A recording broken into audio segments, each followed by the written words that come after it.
Right, folks, good morning. Another Wednesday webinar. This week is a bit different. This is the first in a series that we're doing, hopefully a long series that we're doing, which involves architects who specialize in various areas of sustainability, talking about that area and about some of the projects that they've been involved in. We're doing something slightly different this week around, and what's really important, actually, if I could ask if people could turn their videos off, if possible, and put their mics on mute. The way that this is going to be recorded is if anybody starts speaking, then they get shown full screen. So we're going to try and keep Richard and I on the video and keep everybody else off, ideally just listening. I say this is a new one for us. We're going to try and do these feature webinars once a month with architects. There's some great work being done by architects across the UK on some fantastic projects, and we really want to share those with you guys and across the spectrum. You know, sustainability is a massive area. So if you're new to the webinar, I will briefly explain what Mesh Energy does. We are sustainability consultants in the kind of the broadest sense of the word, and as a practice we've been around for 7 or so years and have now, you know, get involved in commercial, charity,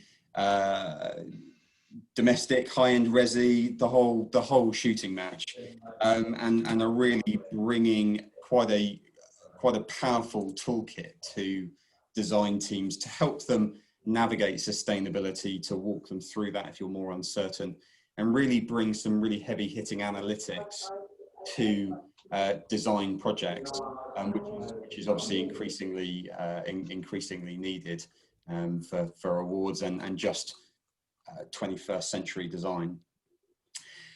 So that's probably enough about us. This week, as I said, Richard Hawkes is going to be our guest architect. Richard's been in the game for well over a decade. I'm going to allow him to say what he's been involved in. Probably Richard, when he started out, is most famous for having his house featured on Grand Designs as, I think, the first passive house, if I'm first Para 79 house on Grand Designs. And Richard's going to be talking to us about the area of Para 79, successes that he's had, things that he's found out, and most importantly about the tests and some of those kind of key tips that he's learned through many projects that have been given the go-ahead, and he's built against that part of the National Planning Policy Framework. So that's enough from me. As normal, we're going to get Richard talking till about 11:15. And then we're going to allow about 15 minutes at the end. If you do have a question in the middle of the talk, put it in the chat box. I will compile the questions at the end, and we'll go through those with Richard. So enough from me. Richard, if you'd like to take the stand, and we'll get going. Go for Thanks, Doug. Appreciate that. Hopefully the video works. Now I'm trying out on Zoom. I'm trying the green screen backdrops. This is partly to help Doug's recording, because I don't think it shares the screen as well as the video. So if you can, I don't know whether you can get me as the speaker view to be a larger view so you can see some of the slides, or whether Doug's circulating the document. Richard, sorry, I won't circulate the document. If you okay. top right-hand corner of your Zoom screen, yeah, you should have a button there which says speaker view, and you should have Richard in full view with his presentation. There we go. Okay. But we will be sharing the presentation after Richard's talk. Cool. Thank you. Right. So yeah, I'm Richard Hawkes. I set up a practice in 2008 when I was building my house. Some of you may be familiar with it. We were on the Grand Design show many moons ago, when I had a lot more brown hair. And it was a wonderful journey. You know, my wife and I wanted to build a family home. We wanted to have low running costs, and we got a bit carried away. But along the way, you know, you're presented with making choices about things. We discovered this notion of a thing called passive house, which back in 2006, 2007, there weren't any in the UK. So we had to find out about them. But the interesting thing about passive houses at that time was when you typed into Google in 2006-7 passive house, you'd come up with these really ugly German or Austrian things that were kind of like, don't worry about what I look like. I'm a passive house. But for me, in designing my own house, I kind of wanted to have a house that was going to inspire me, be a challenge, be something I wanted to live in for the rest of my life. And I'm very proud of what we created there. And hopefully it's a building that you look at and go, wow, look at that. And oh, by the way, it's a passive house. So very different places. But anyway, this house led us, and thanks to Kevin MacLeod and some of the interesting journey we had with Kevin in the Grand Design Show, it sort of set us off in doing this for others, designing houses in places where you aren't ordinarily allowed to build houses. And that comes from a piece of national policy which has changed over the years, but the current version of it is paragraph 79E of the National Planning Policy Framework. And that piece of policy says that if you do something that's truly outstanding or innovative, and that it will help raise the standards of design more generally in rural areas and reflect the highest standards in architecture, and if it can be shown to be sensitive to the defining characteristics of the local area and significantly enhancing the setting, you can get planning consent. Now, in theory, you can get planning consent anywhere, but in truth, not many sites have the right ingredients to pass the tests of that policy. I could talk about this subject all day long, but I'm going to try and focus in just a couple of areas today. But what's interesting to do when we look at the policy of paragraph 79 is some of what the current wordings of the current version of the policy mean have got a little bit of a backstory that comes from some of the earlier versions of the policy. I put the early days of lockdown to good use, or hopefully to good use. I recorded a few YouTube videos, set up a little bit of a YouTube channel. As soon as the phone started ringing again and we got busy, I haven't had any time to do anymore. But there's some things in there where I've gone through some of all the different versions of the policy, and just to sort of pick up on some of these like evolutionary changes, because it's important, because the wording in the paragraph 79 policy, every word becomes a little lecture, a little talk. It's got a backstory. Why is it that word? What does that word mean? And one of the areas I'm going to get into today is the role of innovation, or what innovation means, because there's still a tendency for planning officers, design review panels, and the decision makers to think that paragraph 79 schemes need to throw some whizzy bit of tech at the house or do something that's never been done before. But the whole thing about never being done before, or let's use the term groundbreaking was in an earlier version of the policy. But then in 2012, when the NPPF was created, that term wasn't transferred across. And in fact, actually, if I go to a later slide, the word innovation, we'll get onto it later, doesn't even appear in the first version of the policy. So anyway, I'll get into more of that. There's an awful lot of standard questions people have about paragraph 79, and maybe some of the questions that I've got up on the screen here but design's subjective, isn't it? And do they have to be big? Do they have to be eco? Do they have to be passive? How high is the bar of paragraph 79? I did this in Photoshop just to kind of as a bit of a joke, really. But some people think of the bar of paragraph 79 as something like a prison fence, whereas actually it was a hurdle designed to be jumped over. And paragraph 79, my golden egg laying flying unicorn, is here to show us that paragraph 79 houses aren't golden egg laying flying unicorns. The policy was designed 23 years ago to be achieved. It was created in 1997 to be able to build houses in areas where policy doesn't normally allow. It is a hurdle. Some people might not even bother trying to take this on. Some people might try it and fail, but it has been designed to be jumped over. That's a really important mindset to get into, because there's an awful lot of people we come across, design officers, consultees, planning officers, design panel chairs and design panel members, who see paragraph 79 as something that thou shalt not pass, and that's absolute nonsense. We've been in the business of doing this for many years. Some of the people on this call today may have been on this journey and jumped over the hurdle. There's plenty. Yeah, we started off back in 2008 or 2007 when we got our first consent, and then there's a couple in here which were actually technically replacement dwellings, but because the houses were so much bigger, it went way beyond the policy for replacement dwellings, so we needed PPS 7 as it was at the time. This one here was a very interesting one, Bigbury Hollow. It's being built at the moment, being filmed for Grand Designs. That's within a scheduled ancient monument just outside Canterbury, on a site that had previously had an application for a PPS 7 house that was refused, went to appeal, got dismissed, so we started the process again. And then over the years, this one up the top here was the first Para 55 house, because it was in Greenbelt and AONB, went to appeal just 4 weeks into the release of the MPPF. And then some other Para 55 houses under the MPPF policy. These two in the Ashford Borough. This one here in North Yorkshire on the edge of a village. This one here, interestingly, wouldn't be able to design a house like that now, because since the Braintree case, the policy landscape's changed, and that would have changed the route of this type of scheme.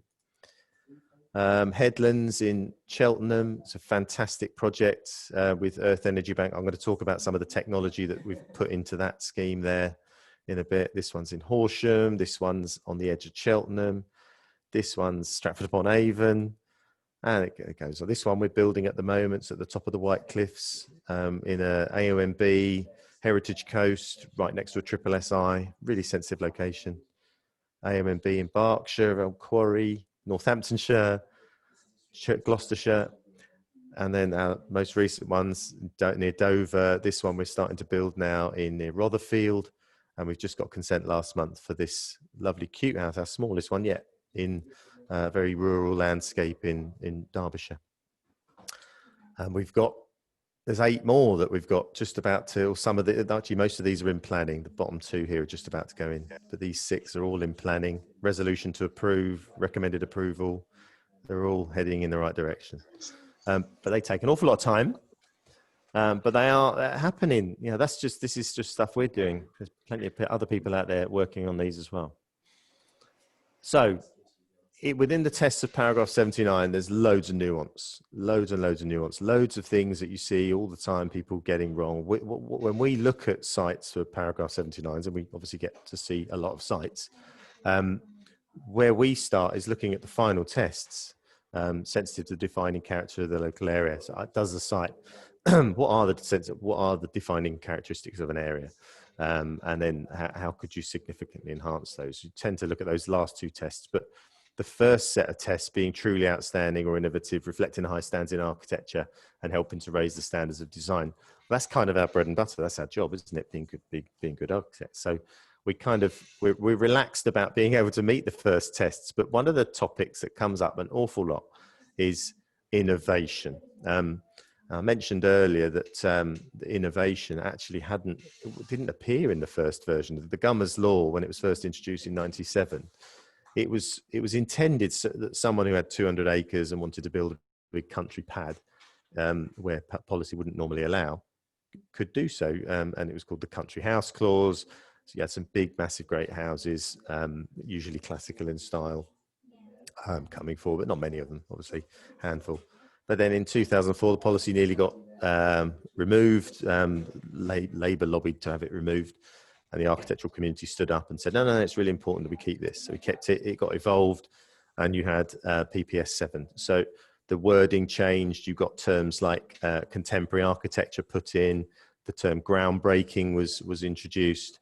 And it was about much more the role of innovation, and these types of houses kind of being like the Formula One end of house design, in the sense of pushing things forward, helping to develop technologies. What I'm going to talk about today is how, through a series of paragraph or the PPS 7 houses and Para 55 and Para 79 projects, we've been involved with developing a series of technologies. I mentioned the word innovation and the word groundbreaking, and the misinterpretation. Often we are coming across, and some of you here may have come across this as well, where you put a scheme together, you submit it to a council or a design panel, and they come back and say, well, I can't see what's innovative about it. I've seen all this stuff before. Now, the interpretation of the word innovation in that sense is that it's about doing something that's never been done before. And another way of putting never been done before is for it to be groundbreaking. And the word groundbreaking was in the policy once, it's no longer in there anymore. And that's for good reason, because there are situations, we've had it, where you're proposing something that is genuinely groundbreaking, never been done before, pioneering, and you've got a planning officer saying, well, do you know it's going to work? And we say, well, the lab tests say it's going to work, all the science says it's going to work. And the planning officer saying, well, if you aren't 100% sure it's going to work, and I've got to apply weight to that as a reason for giving this scheme consent, how much weight can I put to it unless you can assure me that it's going to work? So you get yourself into a little bit of a spin. The more likely you are to be able to demonstrate that it will work is more likely it's been used somewhere, so it's less likely it's going to be groundbreaking. So the term groundbreaking was a bit confusing and a bit misleading. So it wasn't translated into the MPPF. But the role of innovation in paragraph 79 is right to be there. I think these types of houses do help to push standards, and it's these types of houses that have introduced the term passive house to the country, and Grand Designs has become a bit of a flag bearer for paragraph 79 and passive houses. So I'm just going to talk about how we've been working with a series of technologies to evolve them over time, which I think paints quite an interesting picture. If we look back to when we built our house, while we were actually in the process of building it, we were approached by different companies and to try things out. And one such company suggested they had this prototype panel.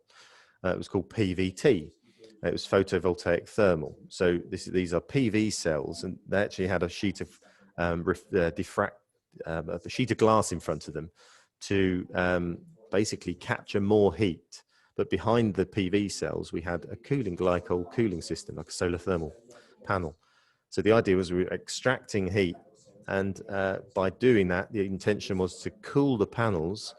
And by cooling the panels more than they would be sitting there as ambient PV panels, you get more efficient generation of electricity. So the idea was we get more electricity and we'd get heat in one panel with a smaller footprint, and the two technologies are working very well together to help each other. And we were taking the heat from the panels and we were putting them into a phase change thermal store. We tried out a few different types, a microencapsulated paraffin wax phase change material. And in the end, we went with, there was a company in Cambridge who developed a resin injection system that could hold phase change materials and basically store an awful lot more heat using the principle of latent heat exchange so you can hold more heat in a smaller volume. So the idea was we could dump loads of heat into these tanks, store effectively loads of hot water, not to get us through winter, but just to get us over days if the sun doesn't come out without us needing to use any other form of heat input. So really, really clever stuff. This was prototypey stuff. It didn't take too long to realize that we didn't have anywhere near the capacity to take away enough heat. So we started cooking our panels. So they didn't work so well, as is often the case with prototypes. So we've been changing things over time. I'll get into that in a sec. The next house, as we were learning from my house, we used a second generation of the panels where we didn't have the glass in front of the panels, a different type of panel.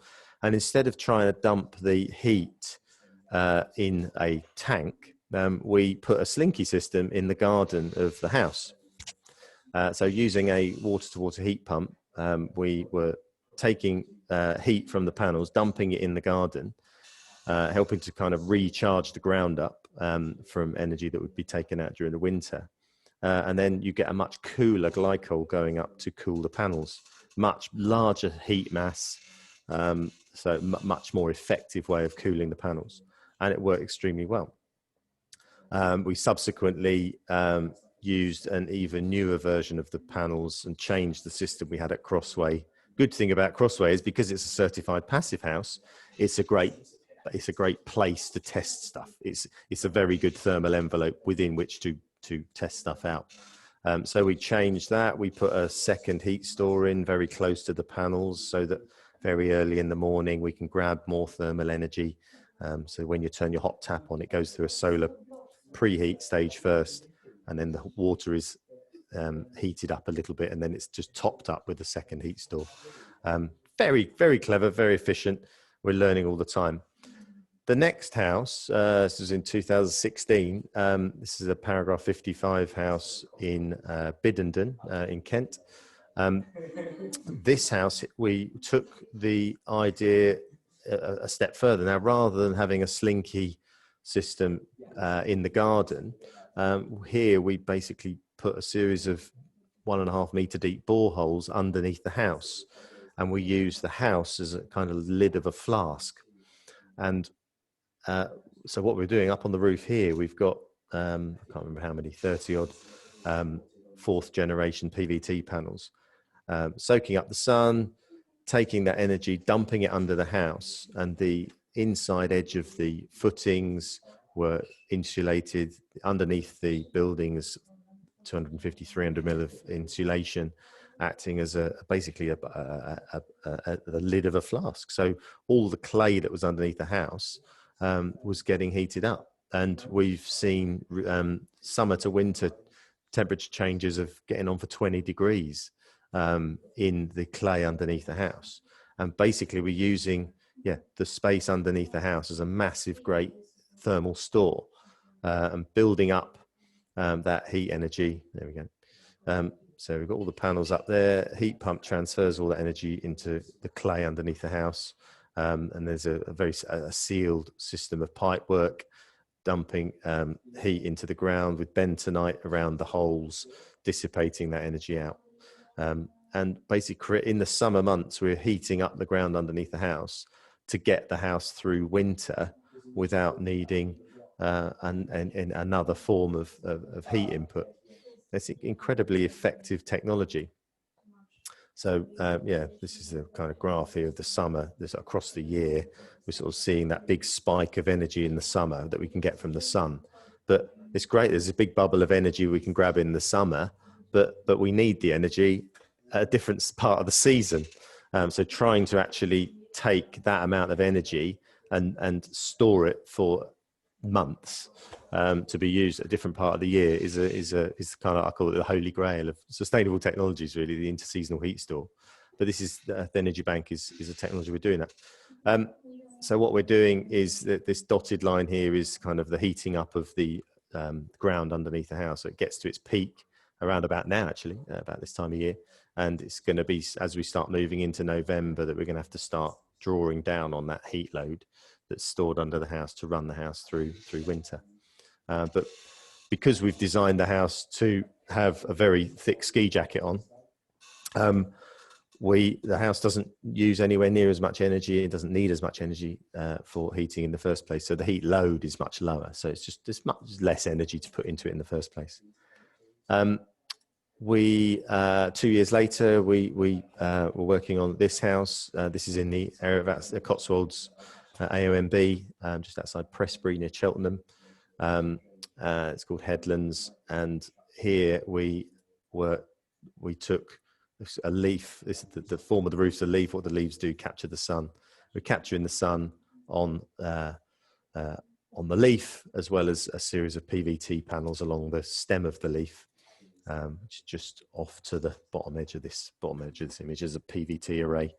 And all of that energy is then being dumped underneath the house in the same way as that earlier scheme. What I find quite interesting, this is the same solution effectively that we've used on another project. So one could say, well, that's not groundbreaking, you've already done it. But have you ever seen a system like this before?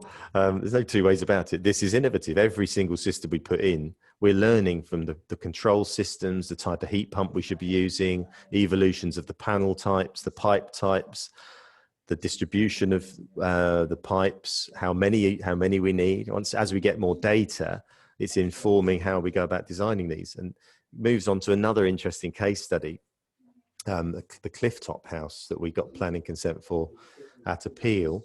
This house here in Deal, it was a tough fight with Dover District Council, who weren't very supportive at the time, to say the least. We ended up at Appeal.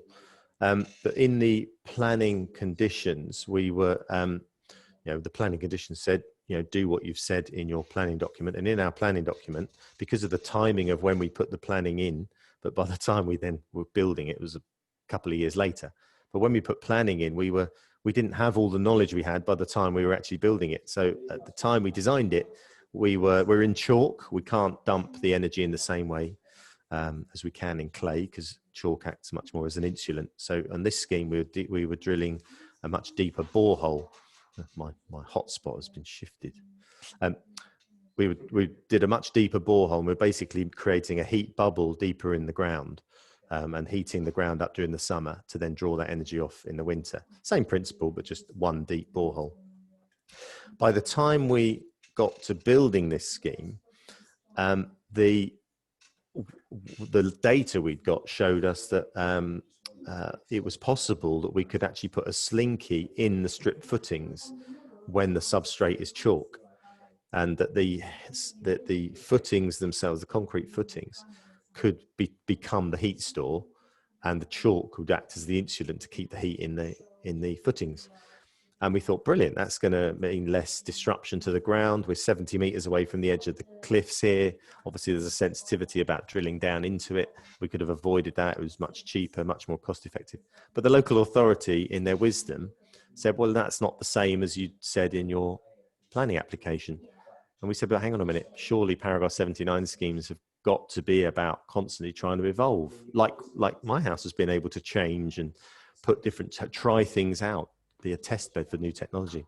But the local authority basically resisted us changing that without us having to spend nearly £10,000 on some modelling to model the original scheme and model the new scheme to show that it was going to work at least as well.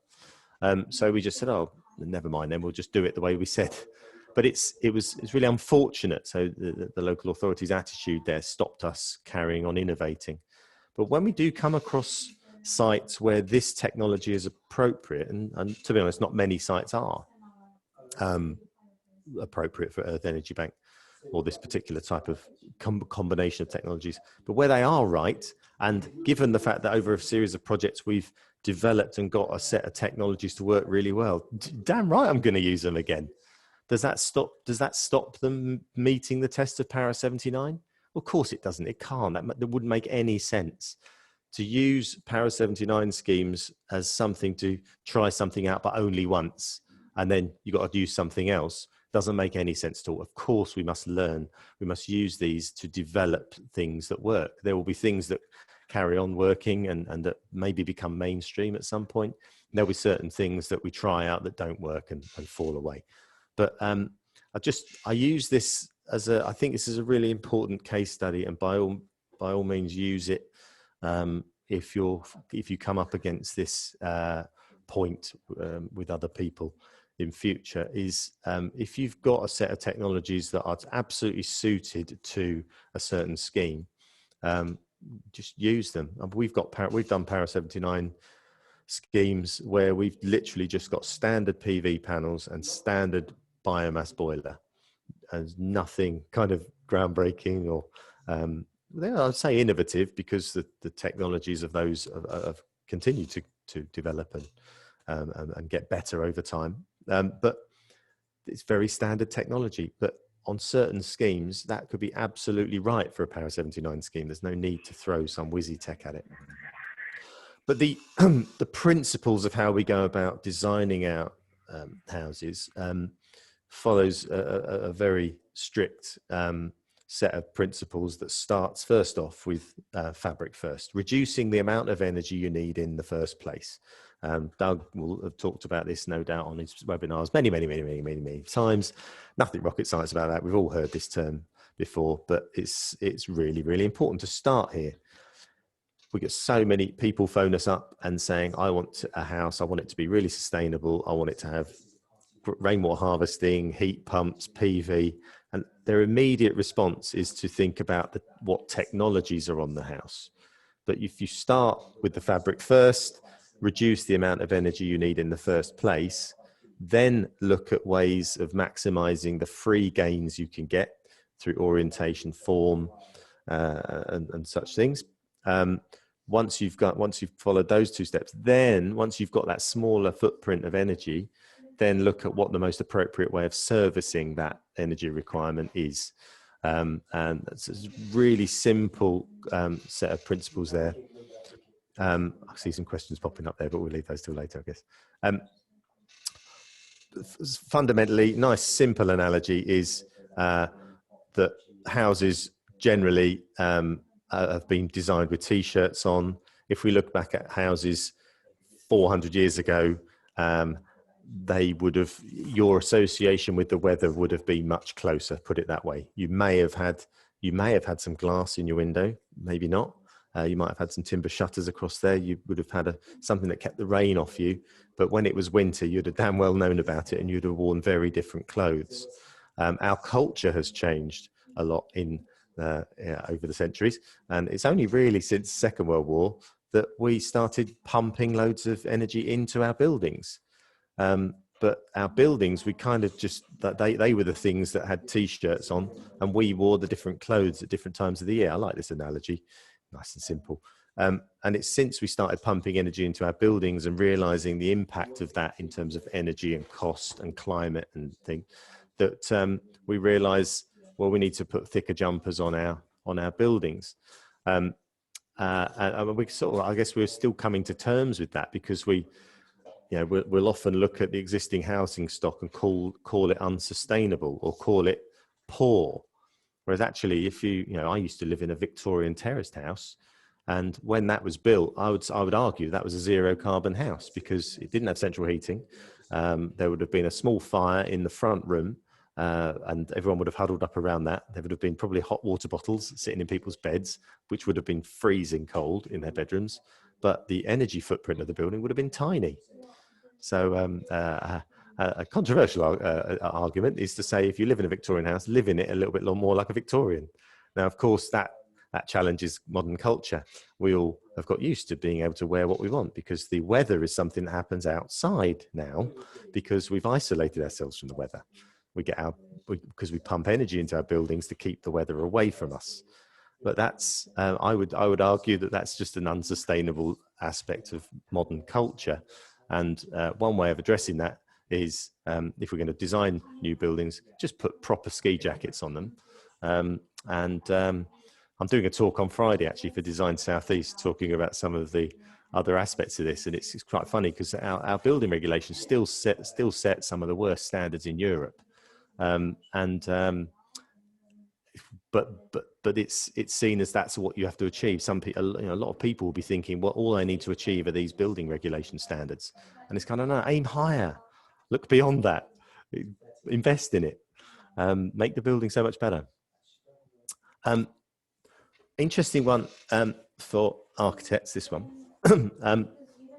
One of the big points about thermal efficiency, air tightness, and things like that is, especially with paragraph 79 schemes, you often see paragraph 79 schemes that have got some expressive structure, expressive roof, or something, whether it might be externally or internally.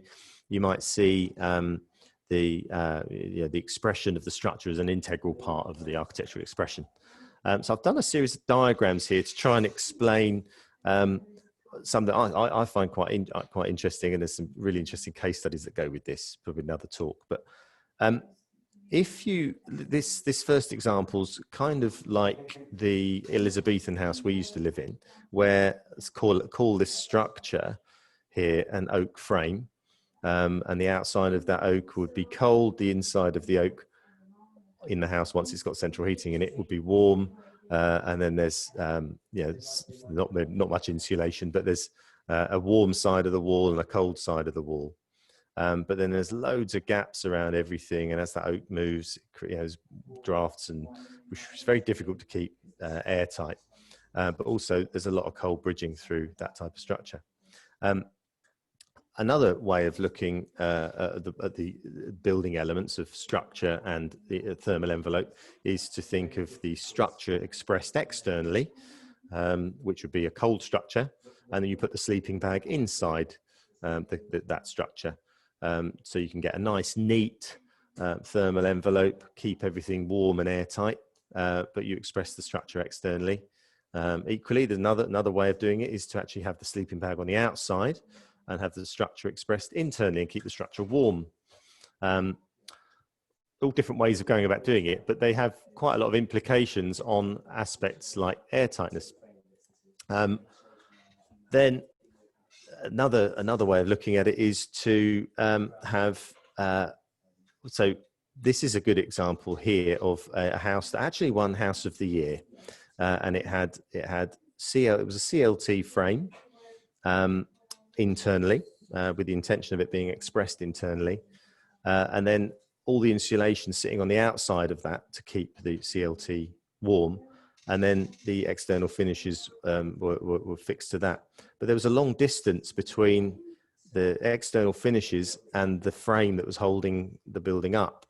And the distance that there needed to be to hold all the insulation required an engineered timber frame to be put on the outside of the CLT to hold up the tiles, which made the CLT redundant. So huge amount of embodied energy going into the scheme that needn't have been there, and a lot of technical nutrients and resources going into a CLT frame that wasn't providing much more than a load of thermal mass inside the sleeping bag. That's a case study in itself. This last example is something that we tend to adopt with our buildings, which is an engineered timber frame, which is insulated, which does the job of this, but without the need for that internal frame. So it's a lot less resource. It's a very efficient deployment of technical and biological nutrients. Engineered timber frame uses very little amount of wood to do a lot of work. Large cavities, which you can then fill with recycled material, so we can sequester waste into the building envelope and put that to good use. And effectively, by making a very efficient sleeping bag that we can make very airtight, you're then you're putting clothes on the outside of the building and clothes on the inside of the building. And the clothes, in simple terms, the clothes on the outside can respond to that environment like a chameleon. Wherever you are in the country, you can respond with the clothing of the building to respond to that context. Of course, form is also a big part of that as well. But I quite like the mindset of thinking of the sleeping bag being something that you keep very continuous and airtight. And then you think of dressing it internally and externally. Whereas some of these other forms where structure is more expressive, I think you have to be very careful when you're following this type of path, because you can bring with it some very difficult decisions that need to be made about compromises on airtightness. Take either of these examples, for instance. We were once working with a company who made SIPS panels, and a lot of the work they did was with an oak framing company. So an oak framing company would be making effectively this oak frame, and then they were getting the SIPS panel guys in to design a SIPS system to sit inside their oak frame or outside their oak frame or within their oak frame. And the bizarre thing is the SIPS panel could do all the job of the oak frame and the insulation. So the oak frame company that approached the SIPS company, the part that didn't really need to be there other than aesthetics was the oak frame, because the SIPS panel could have done all the structural work and the insulation work. yeah, same if you're putting frames into them. I'd find that quite an interesting uh, mindset in how you go about designing a building envelope. We've been out there building houses like this ever since we built our house back in 2008. I think I counted up yesterday. We've built 12. Oh no, we've built 9, and there's 3 on site at the moment. So we've got 12 of our Power 79 houses out there at the moment, and 19 over the line at the moment. And we're learning all the time. We're developing techniques, construction techniques, as we go through one after the other, and all of that knowledge is being embedded in every project we take on after that. And I think that's really important part of meeting the test of paragraph 79 is actually getting them built so you can learn, so you can improve construction techniques, so I can talk about them, so we can get the messages out there and upskill tradespeople and get more people understanding how to design and build airtight buildings. Yeah, that's a little bit on innovation. Hopefully that was helpful. I've got lots more. If you've got questions, there's so many different topic areas that this could switch on to. Just going to touch upon before I'm just noticing it's 10:41. Just touch upon one of those other tests at the end there. Sensitive to defining characteristics of the local area. And actually, did I put those slides in here? I'm not sure I did. I don't think I've put those slides in there, but I was going to touch upon a scheme where we have taken the principles of a defining characteristic and had a bit of a play with them. But I can't see that I've actually included those slides here. Sorry, Doug. So rather abruptly, I think I'd have to say that's my final slide and invite questions. Thanks, Richard. That's all right. Oh, and you've got yet another unicorn slide. That's good. That's a good one to finish on. Yeah, no. I mean, it's as you said multiple times there. It is a massive subject, so it's always a bit of a whistle-stop tour through the subject. I'm sure we'll have others on this. We've got kind of 15-17 minutes. I've got a couple of questions, but there's a couple of questions that have come up on the chat, which I think you've kind of in part answered, but there's some other ones there that would be interesting to answer for the wider benefit of the group. And the first one was by Charles. He got in there early when you were talking, and he was asking about I think there's a planning white paper out at the moment. And I knowing Charles, he's interested in multiple dwellings. So he's asking whether, obviously we hear net zero carbon talked about a lot as a big buzzword at the moment. But do you ever imagine that multiple buildings could come under Para 79, or will it only ever, in your opinion, be singular, domestic dwellings that we're talking about? It's a good question, Charles. For years we took it as read, although it wasn't implicit in the wording that it was about individual dwellings. But the wording has never actually said that, and there are 2 or 3 appeal decisions that have established that it can be more than one. They're not necessarily appeal decisions that have gone in the right direction, but what wasn't questioned was the singularity. And we've got a couple of schemes we're doing now where there's one scheme in West Berkshire. In fact, if I go to my list, wherever it is, there's one of our schemes as in the AONB in West Berkshire. We got planning consent for a 12,000 square foot house, and that was what the client wanted. It was always going to be for market sale, to sell as a site with planning consent, and the market that he was advised to go for was 12,000 square feet. It's been up for sale. Several people interested. Nobody's bitten.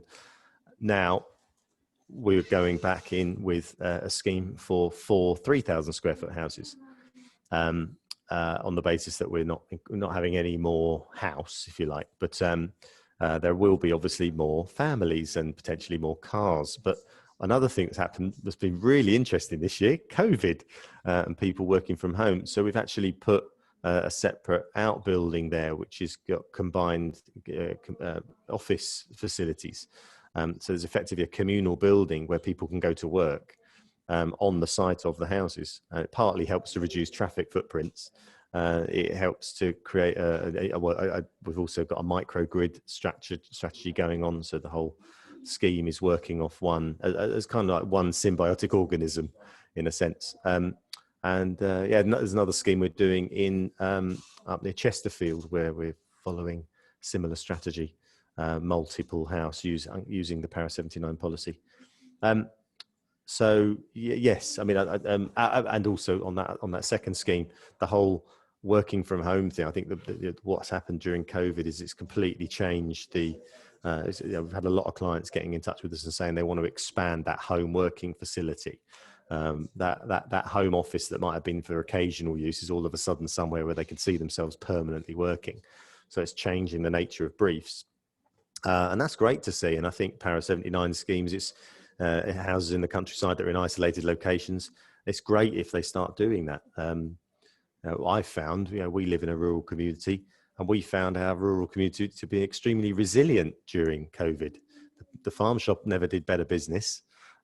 Everyone was able to go to work. Farmers were still able to drive around in tractors. So life kind of went on far less disrupted than people in certain more denser urban areas. So it threw out some quite interesting challenges. And Para 79 is one of those sorts of forums to explore some of those things. Okay, great. Cheers, Richard. I think that's answered Charles's question. Jeremy asked a question about innovation relating to aesthetics. I mean, obviously there's innovation mentioned there about technology and advancement.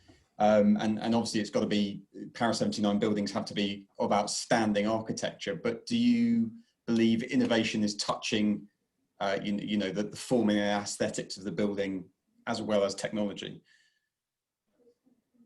Well, I think in the I don't know whether that's me that's frozen there or. Yeah, no, go for it. I can hear you now, Richard. Sorry. It says truly outstanding or innovative, and then the next part says reflect the highest standards in architecture.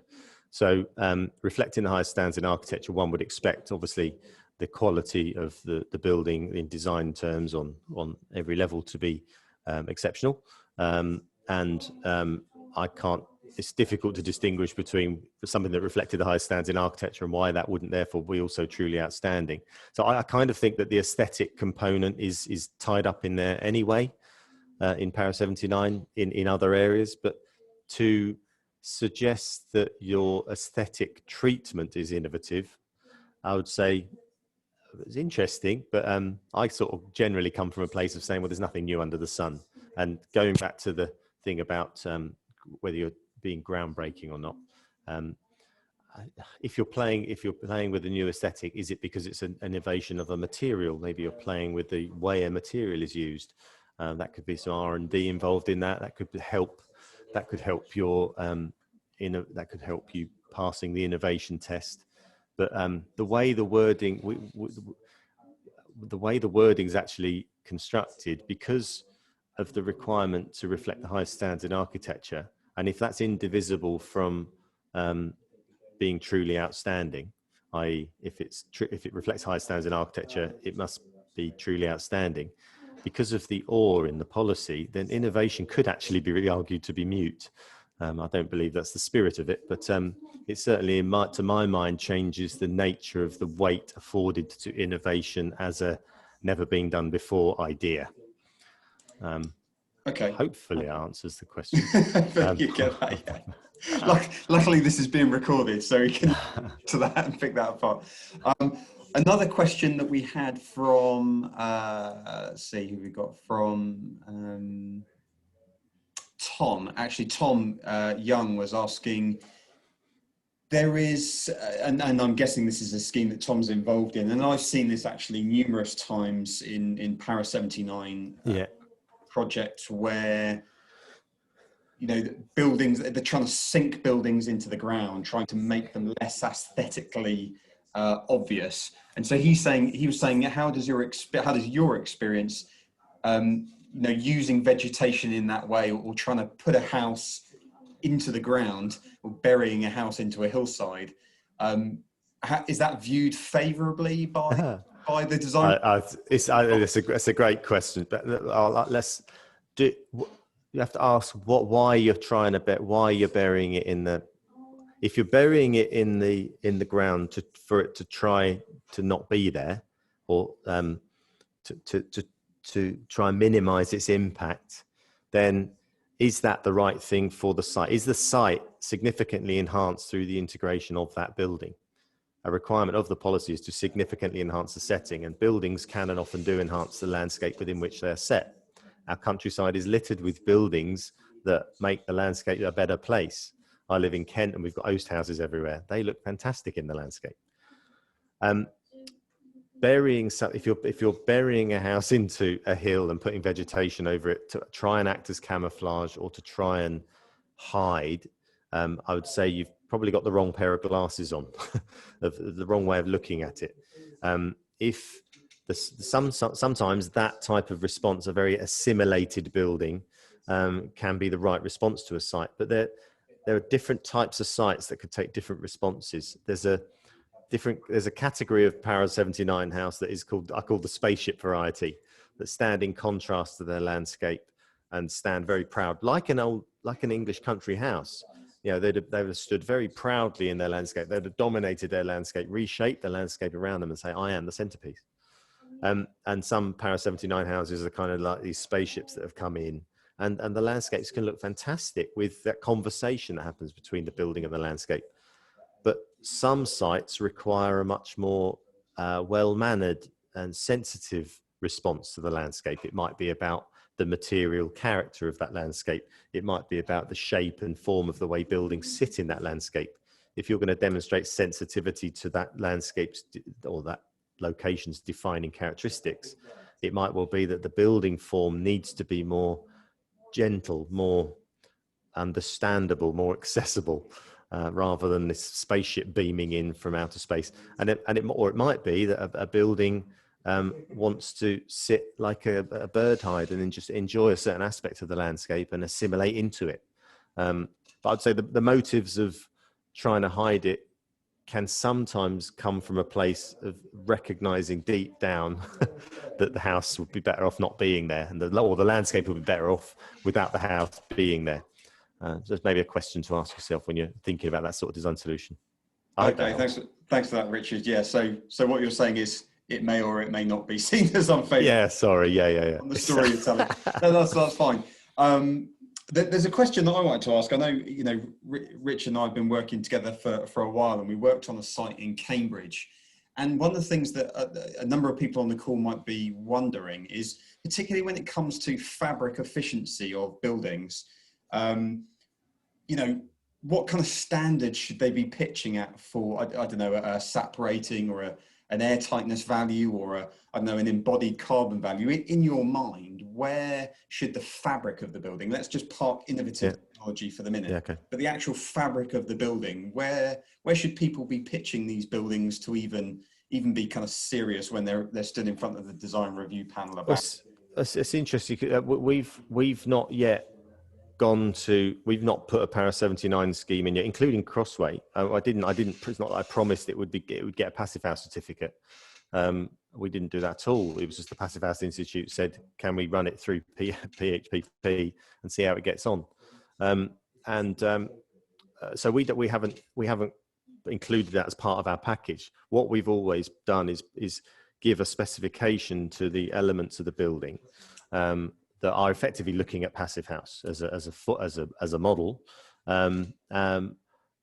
and using those principles. So I would say if there's our mind is in that sort of Passive House region and the principles about it. But in the last couple of years, we've had a few of our Para 79 decisions that have had two planning conditions in there, which were constructed following an appeal hearing we had.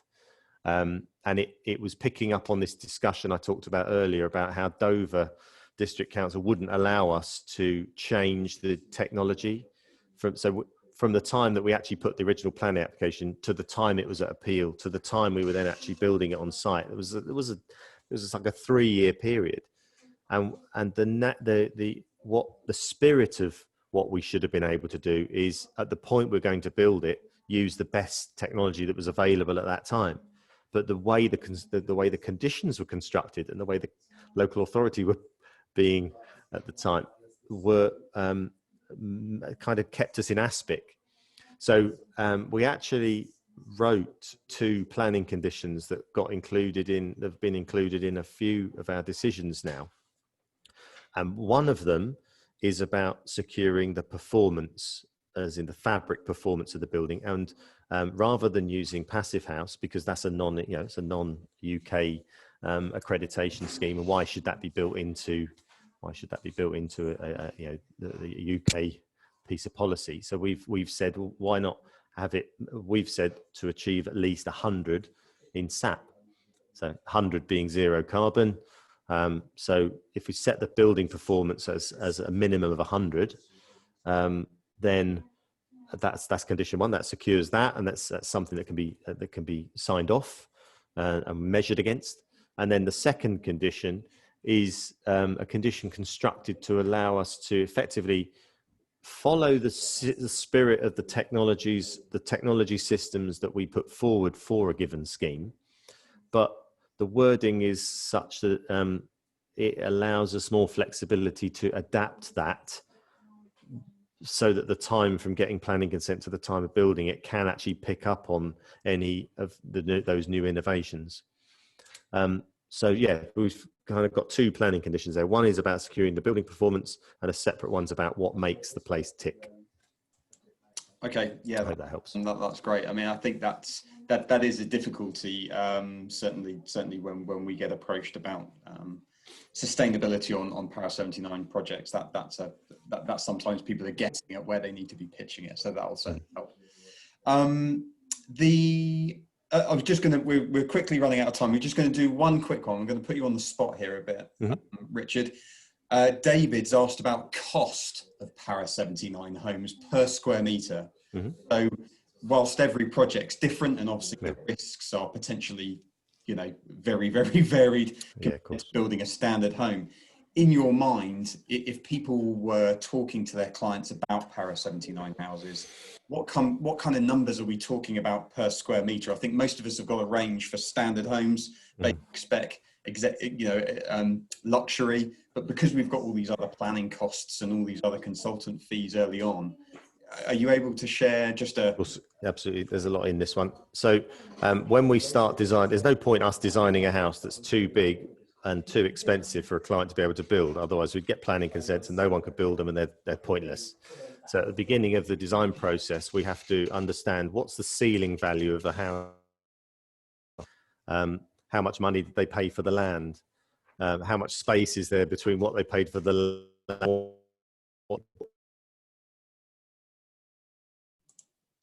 I think we're sorry. We've got you back. We've got you back. Sorry about that. Yep. So I don't know where you lost me there, but so how much someone paid for the land, what the ceiling value of a property in an area might be, that can sometimes create the size of the pot.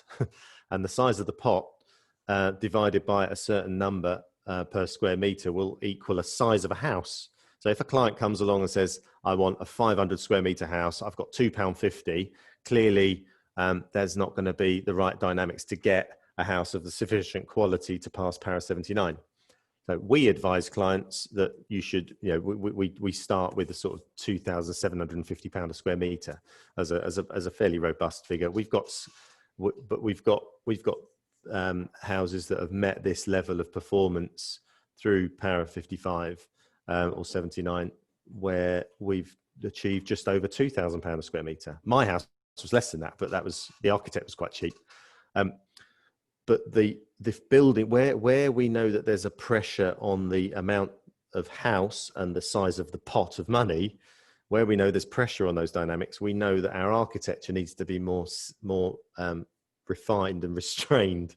Whereas on our website, you'll see that there's quite a few things on there that are quite avant-garde, but that's come through a dynamic between the ceiling value, the amount of money that's in the pot and the size of house that somebody wants.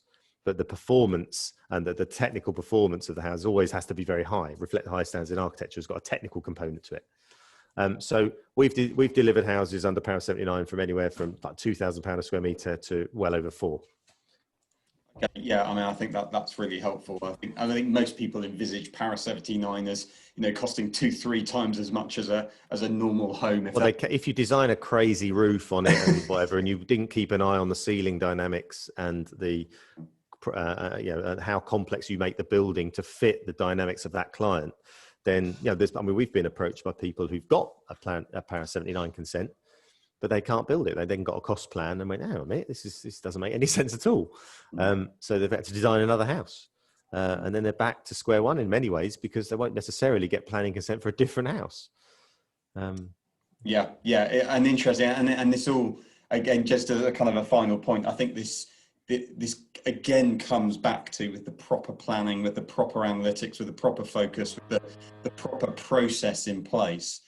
You know, these very, very particular house types can be done for, you know, a much more affordable, dare I use the word affordable, price than most people might envisage. But you need a bit of luck on your side as well. Okay, folks. Well, we're out of time, Richard. Thank you massively for your contribution to the webinar. It's a really, really popular topic. As I say, we'll be recording this and hopefully many more great ones to come. But for the moment, I'll say thank you on everybody on behalf, whilst they're on mute. I'll say thank you to the other 43 participants. Next week's webinar, we're doing a masterclass on air source heat pumps. So join us for that one. But for now, again, thank you, Richard, and we'll wrap the webinar up. We're going to share Richard's presentation, so you can see that in all its glory. And as I say, you can watch the video after, just in case you missed anything or you want to share that link with anybody who wasn't able to make it. So thanks, guys, and we will see you same time next week. Take care. Bye.